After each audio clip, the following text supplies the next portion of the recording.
করো। আমার মনে আছে এই জায়গাটার কথা, আমরা কিন্তু এখানে প্রতিদিন আসতাম।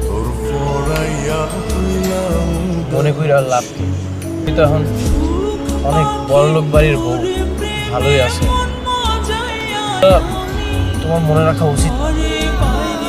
আমার দিকে একবার তাকাও এবার, কি আসলে সবকিছু ভুলে গেছো নাকি ভুলে যাওয়ার অভিনয় করতেছো? স্যার একটা বললেন না, ফুল তো নিয়ে নিছি, তোর তো ব্যবসা শেষ। আমার ব্যবসা শেষ। এগুলো কি কইতাছেন? 2 বছর ধরে ব্যবসা করি। একজন সুন্দরী মায়া ফুল বিক্রি করতেছে, এখন তো তোর থেকে আর কেউ ফুল নিবে না। আমার এলাকায় আবার কে ব্যবসা করে?